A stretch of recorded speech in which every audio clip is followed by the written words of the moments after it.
नहमदुहु व नुसल्ली व नुसल्लिमु अला रसूलिल करीम। अस्सलामु अलैकुम व रहमतुल्लाहि व बरकातुहू। राय इस्लाम में तमाम दोस्तन की खुश आमदीद। प्यारा दोस्तों, अज बेहतरीन मालूमात खणी तव्हांजी खिदमत में हाज़िर थियो आहियां। यकीनन तव्हांखे पसंदि ईंदी सही आहे त अॼु सूरत वाक़िया जा फ़ज़ाइल तव्हांजी खिदमत में अर्ज़ु कंदुसि त सूरत वाक़िया केतिरे क़दुरु फ़ज़ीलत वारी सूरत आहे ऐं इन जे मुतालिक़ अल्लाह जे प्यारे महबूब करीम सल्लल्लाहु ताला अलैहि वसल्लम जिन जा फ़रमान मुबारक बि तव्हांजी खिदमत में अर्ज़ु कंदुसि।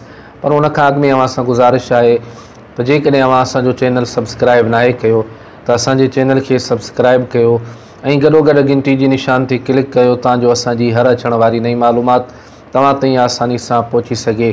त प्यारा दोस्तों, हीअ सूरत तमामु घणी बरकत वारी आहे। हज़रत सय्यदुना अनस रज़ी अल्लाह ताला अन्हु खां रिवायत आहे त नबी करीम सल्लल्लाहु ताला अलैहि वसल्लम जिन इरशाद फरमायो, सूरत वाक़िया तवंगरी यानी ख़ुशहाली वारी सूरत आहे, हिन खे पढ़ो ऐं पंहिंजे औलाद खे सेखारियो। हज़रत इब्न मसऊद रज़ी अल्लाह ताला अन्हु मरदुल मौत में मुब्तला हुआ त हज़रत सय्यदुना उस्मान गनी रज़ी अल्लाह ताला अन्हु जन इयादत जे लाइ तशरीफ़ वठी विया ऐं उन्हनि खे फ़रमायूं त जेकॾहिं आउं तव्हांखे कुझु ख़ज़ाने मां अता कयां त कीअं आहे। उन्हनि फ़रमायो त मूंखे उन जी ज़रूरत नाहे। हज़रत सय्यदुना उस्मान गनी रज़ी अल्लाह ताला अन्हु फ़रमायो त बाद में तव्हांजी नियाणियुनि जे कम में ईंदो। इब्न मसूद चयो, तव्हां मुंहिंजे नियाणियुनि जे मुतालिक़ फ़क़्र फ़ाक़ा खां डिॼो था।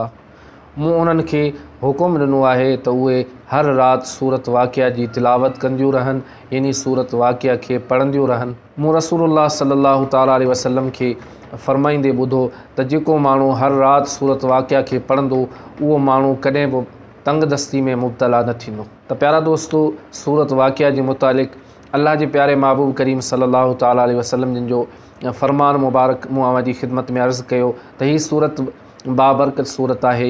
यकीनन हर राति हिन सूरत खे तिलावत करण वारो माण्हू तंगदस्ती खां महफ़ूज़ रहे थो, यानी उहो माण्हू तंगदस्ती में कॾहिं मुब्तला न थींदो ऐं हिन में काफ़ी बरकतूं आहिनि ऐं हिन खे तिलावत करण वारो माण्हू यकीनन ख़ुशहाली वारी ज़िंदगी गुज़ारींदो।